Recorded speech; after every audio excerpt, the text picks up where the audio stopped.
مجھ سے زیادہ بھٹو صاحب کو یہ پریشانی لاحق ہو گئی ہے کہ یہ جو مساوات اخبار ہے اس کے سٹاف میں جو لوگ ہیں جن کا مجوزہ طور پہ جن کا ذکر ہے جی جی وہ سائنٹیفک سوشلسٹ ہے. اب سائنٹیفک سوشلسٹ نہیں اسلامک سوشلسٹ ہے. تو الیکشن کے دوران اگر کہیں انہوں نے ختم کر دیا تو اخبار جاتا رہے گا اسٹرائک کی. اس لیے انہیں نہیں لینا. زیادہ سے زیادہ یہ کو کالم لکھتے رہیں لیکن ایسے لوگ ڈھونڈنے ہیں جو اسلامک سوشلسٹ ہوں.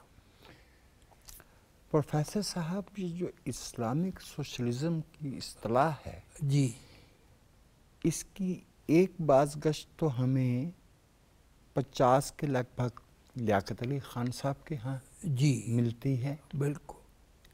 اور پھر رامے صاحب کے اور آپ کے ہاں. جی اچھا اگر میں غلطی نہیں کرتا تو رامے صاحب عمر میں آپ سے 5-6 برس ہی بڑے تھے. جی کوئی اتنا زیادہ فرق نہیں تھا. جی جی اتنا.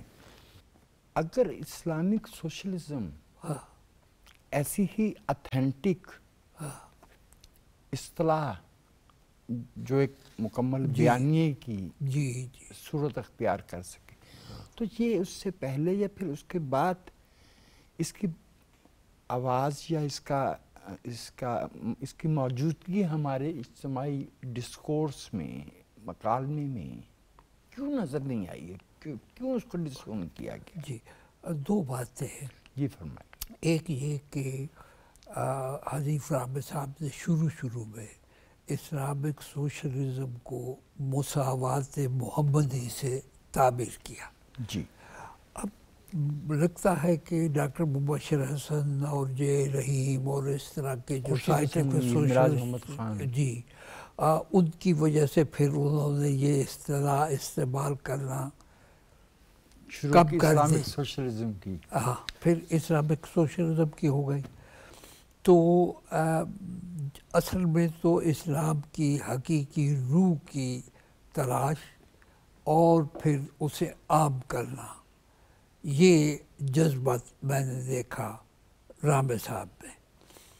جہاں تک بھٹو صاحب کا تعلق تھا وہ بھی یہ نہیں چاہتے تھے کہ جو کمیونسٹ لوگ ہیں سائنٹیفک کمیونزم پہ یقین رکھنے والے وہ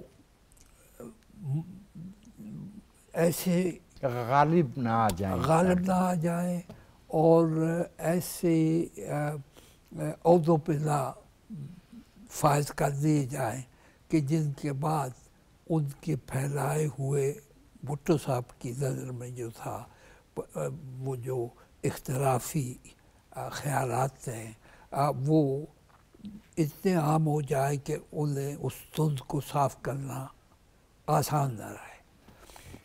یہ فرمائیے جی ہماری تاریخ میں بھٹو صاحب کا جو کردار ہے جی وہ ایسا ہے کہ اسے ختم نہیں کیا جا سکتا. جی بالکل انمٹ جی نشان ہے. بھٹو صاحب سائنٹیفک سوچ سے جس طرح سے خائف تھے آپ نے بہت تفصیل سے بیان کیا ہے. بالکل. حیات محمد خان تمن کو یا اس طرح کے یا علی محمد راشدی صاحب کو اس طرح کے لوگوں کو یا وہ جو صادق حسن قریشی صاحب تھے ملتان والے انہیں لیتے ہوئے بھٹو صاحب کو خائف نہیں ہوئے؟ بھٹو صاحب کو یہ احساس نہیں ہوا کہ ان کی پارٹی کا ایسنس جو ہے وہ ڈائلوٹ ہوتے ہوتے ختم ہو جائے گا؟ جو قدرت اللہ شہاب صاحب نے ایک مرتبہ مجھے بتایا کہ میں نے بھٹو صاحب سے کہا کہ آپ کے حلقہ اثر میں بہت سے اچھے لوگ بھی ہیں تو وہ حکومت میں کیوں نہیں ہے؟ تو انہوں نے کہا کہ yes I know I have some good men but I have put them into reserve. اچھا بھٹو صاحب سمجھتے تھے کہ یہ جو پہلا دور اقتدار ہے یہ سمجھوتہ بازی سے چلے گا، اور پھر اگلی مرتبہ جب آؤں گا تو اپنا پورا کا پورا جو منشور ہے اسے سامنے رکھوں گا۔ لیکن یہ بات بھٹو صاحب کے دل کی، بھٹو صاحب کے ارد گرد جو لوگ تھے وہ خوب سمجھتے تھے، اس لیے دوسری بار انہیں موقع ہی دے دیا۔ اس ریزرو کے لگانے کی ضرورت ہی پیش نہیں ہے۔ ہاں آپ کے احباب میں صدیق سالک بھی شامل رہے، ان کی بہت خوبصورت تاریخی تصنیف ہے وٹنس ٹو سرنڈر، میں نے ڈھاکہ ڈوبتے دیکھا۔ جی تو اس میں ایک جگہ پہ سالک صاحب نے بڑا خوبصورت ایک جملہ لکھا ہے، جملے تو وہ سارے ترجمے میں جو ہے وہ میں ترجمہ وہی پڑھ سکتا تھا جی تب، بہت شاندار ہے۔ شاندار۔ تو اس میں ایک جملہ یہ کہ وہ ہم اپنے جو جوانوں سے یہ کہا کہ آپ ایک دن میں صرف اتنا ایمونیشن یوز کر سکتے ہیں، تو آخر میں کہتے ہیں کہ پھر وہ ایمونیشن ہمیں ویسٹ کرنا پڑا۔ تو بھٹو صاحب کا بھی مجھے لگتا ہے معاملہ یہی ہے، بہت اچھی بات کی آپ جو ہے وہ ویسٹ کرنا پڑا۔ وہ بالکل پروگرام بنا کے بیٹھے ہوئے تھے کہ یہ سمجھوتہ بازی کا دور ہے پہلا، اگلی مرتبہ جب میں آؤں گا تو پھر اپنا پورا جو منشور ہے اسے زیر عمل لاؤں گا۔ لیکن ان کی یہ بات جو ہے وہ لوگ بھی سمجھتے تھے کہ جو ان سے نجات حاصل کرنا چاہتے، وہ ہزاروں برس کا، صدیوں کا تجربہ رکھتے تھے اس بات کا۔ بالکل۔ اور آپ ملک خدا بخش بچہ صاحب کی آپ کو یاد ہے وہ تقاریر جو ریڈیو پہ نشر کی جاتی تھی بھٹو صاحب کے زمانے میں، تو ہم حیران ہوتے تھے کہ یہ بچہ صاحب وہی ہے نا جو عجوب دور والے۔ بالکل بالکل۔ پروفیسر صاحب ایک عام تاثر یہ ہے جی کہ ہمارے معاشرے میں، میں جب کہتا ہوں ہمارا معاشرہ تو اس سے میری مراد اس وقت پاکستان جی بالکل، ادب ایک تمدنی ادارے کے طور پہ اپنی اہمیت تیزی سے کھو رہا ہے۔ آج ایک ادیب کے لفظ میں، ایک شاعر کے مصرے میں وہ توانائی نہیں ہے رائے عامہ کو سمت دینے کی، نہیں رہی باقی، جو ہم 60 کی، 70 کی، 50 کی دہائی میں دیکھتے تھے۔ کیا آپ متفق ہیں؟ جی میں اس سے متفق بھی ہوں اور خائف بھی ہوں۔ جس کتاب میں آپ نے myth of independence اقتباس دیا ہے، جی اسی کتاب میں آپ نے وہ بہت جی معروف، اب یہ بات ہے، یہ کوئی ایسی بات رہ نہیں گئی کہ اس کو سیکرٹ سمجھا جائے، کہ پاکستان تشریف لانے سے پہلے بھٹو صاحب نکسن سے ملے جی اور انہیں یقین دہانی کرائی that I'm not the kind of Yankee hater، میں ایسا امریکہ سے نفرت کرنے والا نہیں ہوں۔ تو صاحب جو آپ فرما رہے ہیں myth of independence میں سے لے کے فائم assassinated تک بھٹو صاحب نے جو کچھ کہا ہوا ہے، بھٹو صاحب کی تو اپنی حکومت اپنے فیصلوں میں امریکی انڈورسمنٹ بلکہ ڈائریکشن کی محتاج تھی۔ یہ میں آپ کی اس بات سے 100% متفق ہوں، اور یہی ان کی بہت بڑی غلطی ان کی پھانسی کا سبب بنی۔ آپ نے بجا فرمایا۔ پروفیسر صاحب جس زمانے میں آپ اردو تنقید کو بالکل انوکھے زاویے بخش رہے تھے، کیونکہ وہ بہت سے معاملات اور بہت سے آپ کے جو خیالات تھے وہ اس سے پہلے نہ زیر بحث تھے، نہ موجود تھے ہمارے ادبی مکالمے میں، لیکن اس وقت ہمارا اردو ادب ایک سے زیادہ سطحوں پہ کئی گروہوں میں بٹا ہوا تھا، کہیں نظریاتی بنیاد پہ، کہیں فرد کے شخصیت پرستی کے اس پہ۔ آپ کے خیال میں یہ جو تقسیم تھی ویسے تو ہم کہتے ہیں کہ بھئی ادب میں مکالمہ اور تبادلہ خیال جو ہے وہ اختلاف جو ہے وہ آگے لے کے جاتا ہے، لیکن یہ جس طرح کی تقسیم تھی یہ آپ نے اس کو مفید پایا یا نقصان دہ؟ بات یہ کہ یہ جو تقسیم ہے یہ عہد غلامی کا ایک ورثہ تھا، اور جب پاکستان قائم ہوا تو تب بھی وہ لوگ وہی عہد غلامی کا ورثہ سنبھالے ہوئے ادب تخلیق کرتے رہے۔ ایسے میں نیا طرز احساس کا نعرہ بلند کیا انتظار حسین اور ناصر کاظمی اور اس طرح کے لوگوں نے۔ احمد مشتاق تھے، احمد مشتاق سے بھی، اور ان سے ذرا پہلے ممتاز شیریں اور شمیم احمد، تو ان لوگوں نے متوجہ کیا لکھنے والوں کو کہ اب دنیا بدل گئی ہے، اب ہم یونائٹڈ انڈیا میں نہیں رہتے، نئے پاکستان میں آ گئے، اپنے خوابوں کے دیش میں آ گئے۔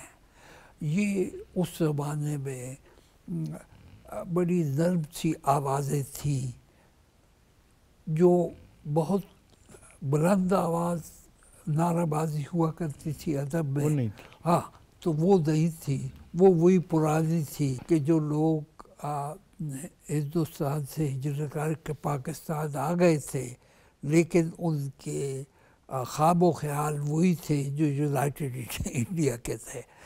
تو اب یہ جو نیا طرز احساس آیا، اس نے لوگوں کو، پڑھنے والوں کو، لکھنے والوں کو نئے فکر و اسلوب سے آشنا کیا، اور ایک خاص طرح کا پاکستانی ادب جسے ہم کہہ سکتے ہیں وہ وجود میں آنے لگا۔ لیکن پھر رفتہ رفتہ یہ ہوا کہ جب یہ بھی راہ ادب کو روانہ ہو گئے ہمارے بڑے لکھنے والے، تو اس کے بعد چونکہ ہمارا تعلیمی نظام جو ہے وہ اس طرح کا زرخیز نہیں تھا تخلیقی اعتبار سے، تو آہستہ آہستہ زوال بڑھتا چلا گیا۔ انٹرول لے لیتے ہیں سر، کیونکہ پروگرام کا نصف ہے، تو اس کے بعد بہت سوالات لیتے ہیں جو اگر آج ہم نے نہیں اٹھائے تو تاریخ اٹھائے گی، اور پھر کٹہرے میں ہم ہوں گے۔ بالکل ٹھیک۔ ناظرین، ہم پاکستان میں صف اول کے دانشور، نقاد، استاد محترم پروفیسر فتح محمد ملک صاحب سے گفتگو کر رہے ہیں۔ ایک چھوٹے سے وقفے کے بعد دوبارہ آپ کی خدمت میں حاضر ہوتے ہیں۔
میں پاکستان ٹیلی ویژن کے پروگرام صد رنگ میں آپ کو ایک بار پھر سے خوش آمدید کہتا ہوں، اور ہم گفتگو کر رہے ہیں محترم جناب پروفیسر فتح محمد ملک صاحب سے۔ پروفیسر صاحب، آپ نے ابھی ایک بہت خوبصورت اشارہ وقفے سے پہلے دیا جو بہت بامانی تھا، کہ جو اس وقت ہماری نوجوان نسل ہے اس کے اس کو ہم نے جو نصاب دیا ہے، جو معیار دیا ہے، جو نظام تعلیم دیا ہے، اس سے وہ ادبی معیار برآمد ہونا جی پرہیپس غالباً ممکن نہیں ہے ناممکن جو ہم دیکھ چکے ہیں، جو بلندیاں ہم سکیل کر چکے ہیں ماضی میں۔ آپ خود بھی نصاب مرتب کرنے میں بہت اہم کردار ایک سے زیادہ مواقع پہ ادا کر چکے ہیں۔ جہاں تک وہ بھی جیسے جغرافیہ کی بات ہو رہی تھی، تو اردو ہمارے ہاں ثانوی تعلیم تک تو لازم پڑھائی جاتی ہے، لیکن میں دیکھتا ہوں کہ جو ہمارا تقریب 40 برس یا 50 برس پہلے کا اردو لازمی کا نصاب تھا، وہ کم از کم طالب علم میں ایک بنیادی ذوق پیدا کر دیتا تھا، لفظ کا بھی، بیان کا بھی، خیال کا بھی۔ جو نصاب آج ہم اردو نصاب کے نام پہ پڑھا رہے ہیں، کیا یہ بچوں میں اپنے ادب سے اور اپنی جو ادبی روایت ہے اس سے محبت پیدا کر سکے گا؟ بہت افسوس کے ساتھ میں کہتا ہوں کہ اس کا جواب نفی میں ہے، نہیں کر سکے گا۔ اور اس کے مظاہر یہ ہیں کہ اب اگر ہم کسی بھی طبقے کی گفتگو، چاہے وہ جلسہ عام میں ہو، چاہے وہ کسی انٹرویو میں بیٹھے بول رہے ہوں، تو رہ کہ مجھے تو اقبال ہی کا ایک مصرع یاد آتا ہے، بات کرنے کا سلیقہ نہیں نادانوں کو۔ بھئی کوئی یعنی اب اس سے زیادہ گراوٹ کیا ہو سکتی ہے کہ وہ لوگ کہ جو خود کو چاہتے ہیں کہ وہ بسند اقتدار پہ فائز ہوں، منصب قیادت پہ ہوں، تو وہ گفتگو جب کرتے ہیں تو اس سے یہ لگتا ہے کہ ہمارے نظام تعلیم سے تہذیب و شائستگی کے آلات سے رخصت ہو چکے ہیں۔ جتنا تھوڑا بہت انہوں نے پڑھا ہے اس میں وہ اقدار موجود نہیں ہیں کہ جن سے ہماری قوم نے اپنی شناخت پائی تھی اور اس شناخت کا اظہار ہوتا تھا۔ تو اب اس کے لیے میری ناقص رائے میں نظام تعلیم کو، اپنے نظام تعلیم کو اپنے ہاتھ میں لینا ہوگا۔ اب نظام تعلیم ہمارا، اس پہ جو اخراجات ہیں وہ ہمیں بوجھ محسوس ہونے لگے ہیں۔ تو اب یہ جو صورت ہے اس سے کتنا کچھ یعنی قومی طرز احساس کو بلند کیا جا سکتا ہے، اور خاص طور پہ جب دیکھیں کہ اردو زبان میں بھی بازار میں گلی میں چلے جائیں تو اردو زبان میں جو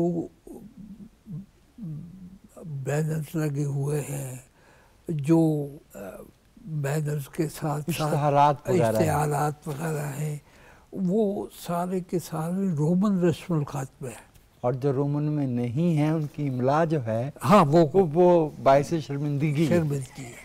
تو اب جو قوم ہے اسے اپنے قومی مرتبہ و مقام کو سربلند کرنے کی خاطر اپنی قومی زبان کا استعمال اور اسے رواج دینا ضروری سمجھتا ہوں میں۔ اس کے بغیر ہم نہ بات کرنے کا سلیقہ سیکھیں گے اور نہ ہماری بات میں کوئی اثر ہوگا۔ بالکل بجا فرمایا۔ یہ تو سر پہلو ہوا نا زبان کا، ادب کا. جی چونکہ آپ ہمارے شعبہ تعلیم میں جی بہت اعلیٰ انتظامی مناصب پہ بھی فائز رہے ہیں،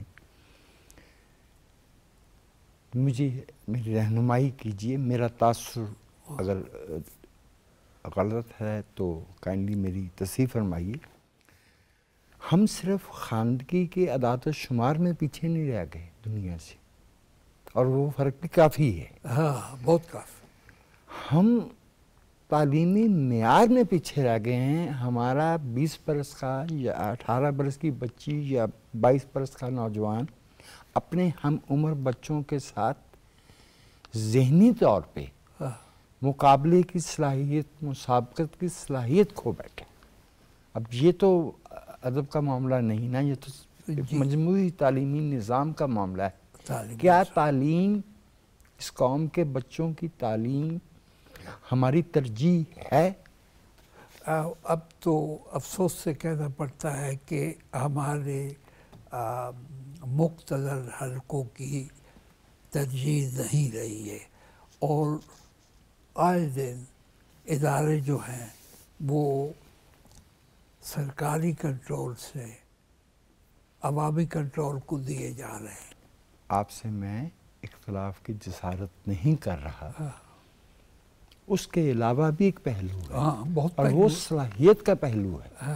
وہ جن ہاتھوں میں جا رہے ہیں سرکار، وہ انہوں نے تعلیمی ادارے اپنے کچھ دوسرے کاروبار ان کو آڑ دینے کے لیے قائم کیے ہیں. تعلیم دینا ان کا نہ مقصد ہے، نہ ان کے پاس اس کی صلاحیت ہے. صحیح بات ہے. وہ تو کاروباری حلقے ہیں، وہ اپنے کاروبار کی خاطر ہر جو اہمیت رکھنے والے قدرے ہیں قوم کی مستقبل کی خاطر، انہیں چھوڑ کے اپنے دکان چمکانے میں مصروف ہے. انہیں غالباً شناسائی بھی نہیں ہے کہ وہ قدریں کیا ہوتی. جی کیونکہ وہ پروفیسر صاحب، ہم تکنیکی طور پہ مصنوعی ذہانت کے عہد میں داخل ہو رہے ہیں. جی ظاہر ہے ہمیں کوئی مفر نہیں ہے، ہم بھی اس دنیا کا حصہ ہیں، جزیرے پہ تو نہیں رہتے، سیارے پہ تو نہیں رہتے. ایسے میں ادب کا جو تخلیقی سرگرمی ہے، اس کی کیا صورت آپ دیکھتے ہیں؟ فی الحال تو کوئی رجاعیت پسندی کا امکان مجھے نظر نہیں آتا. تو لیکن یہ کہ یہ احساس اب عام ہو رہا ہے اس طرح سے کہ جتنے بزرگ والدین سے گفتگو ہوتی ہے یا بچوں کا ذکر آتا ہے، تو ان میں تو فرداً خاندانی حد تک یہ احساس کہیں کہیں پایا جاتا ہے. لیکن بس تعلیم کو بھی کاروبار کو چمکانے اور ترقی دینے کا ایک ذریعہ بنا دیا گیا ہے. یہ بھی کوئی خرابی کی بات نہیں، اقتصادیات بھی علم کا ایک حصہ ہے، لیکن اقتصادیات انسان کے ہاتھ میں ہونی چاہیے، اور آدمی سے انسان کی جانب سفر تعلیمی نظام ہی سے آگے بڑھتا. بجا فرمائے سر. ایک طویل علمی ادبی سفر آپ اپنے جو آپ کا تخلیقی حصہ آپ نے اس ملک میں 60 برس جی سے زیادہ ڈالا، اس میں آپ مطمئن ہیں اپنے تخلیقی کام سے؟ میں ذاتی طور پہ تو مطمئن ہوں، کیونکہ جس زمانے کی ہم بات کر رہے ہیں جی، اس زمانے کے آنے سے بہت پہلے میں سبکدوش ہو گیا تھا.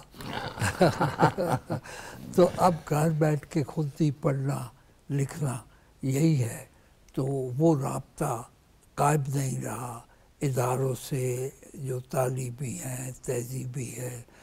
تو مجھے اپنی یادوں ہی میں راحت نصیب ہوتی ہے.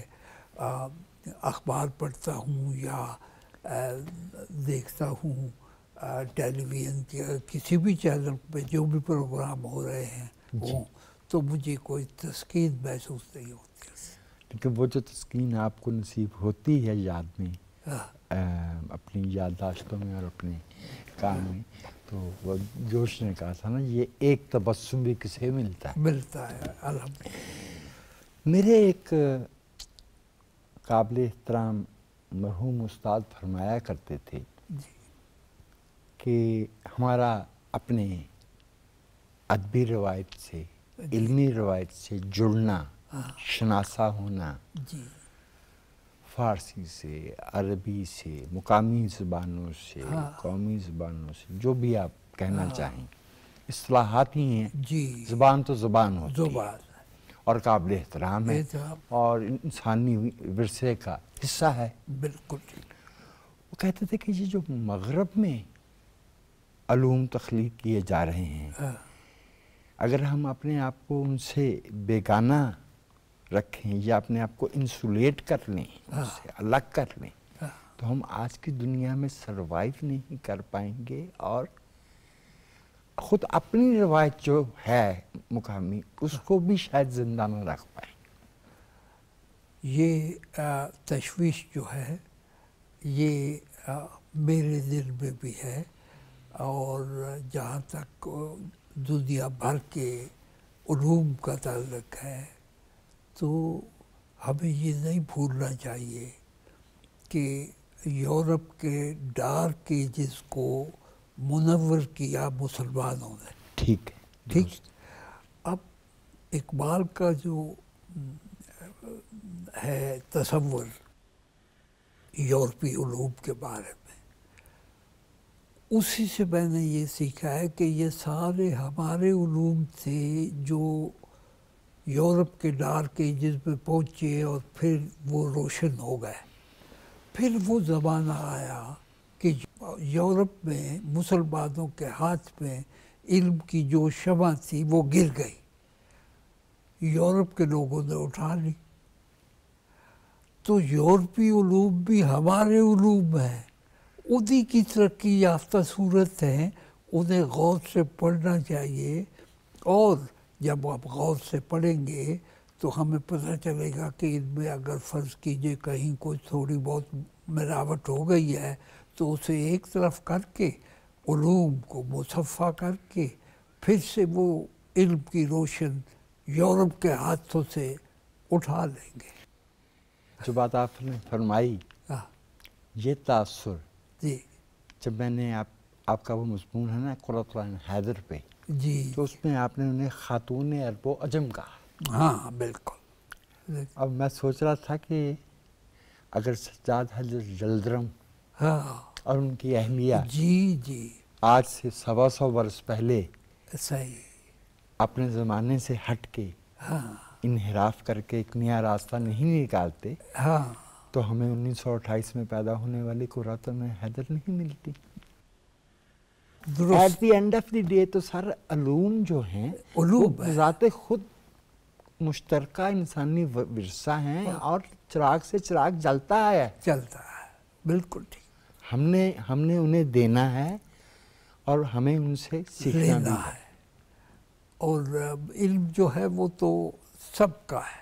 سب وہ جو کوئی یہ سمجھے کہ ہم علم پہ اجارہ رکھ سکتے ہیں تو میں سر بہت ہی جو ہے نا ایک سادہ سی تھوڑی سی شرمساری کے ساتھ سوچا کرتا ہوں کہ اگر ہم اپنے طب اور موسیقی کو محدود نہیں کرتے تو آج ہم کہاں ہوتے. جی بہت. وہ چونکہ ہم نے ان کو خاندانی اور وراثتی سطح پہ محدود کر کے رکھا، نتیجہ یہ کہ ہماری طب کی روایت بھی ختم ہوگی اور ہماری موسیقی کی روایت بھی جی وہ اب یہی ہے کہ کسی کی یاد میں، موسیقار کی یاد میں کوئی چھوٹا سا ٹکڑا آ جاتا ہے ٹی وی پہ تو مزہ آتا ہے، باقی کا تو میں صوتی تشدد قرار دیتا ہوں۔ بہت اچھا۔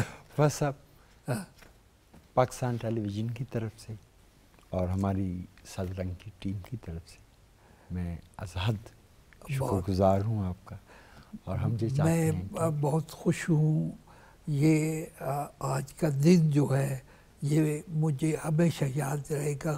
آپ کو یاد کرتا رہتا ہوں، لیکن آپ کے لاہور میرے یہاں اسلام آباد میں ہونے کی وجہ سے ملاقات کا موقع کب ملتا ہے، یہ سعادت نصیب ہوئی۔ آپ صرف حکم دیا کریں، ہم جو ہے وہ تمہارے نام پہ آئیں گے گمگزار کے لیے۔ بہت بس اب آخری جی بات، جی اس گہرائی اور گہرائی کے ساتھ آپ نے معاشرے کے، تمدن کے، تہذیب کے، علم کے مسائل پہ غور کیا ہے، اس کی روشنی میں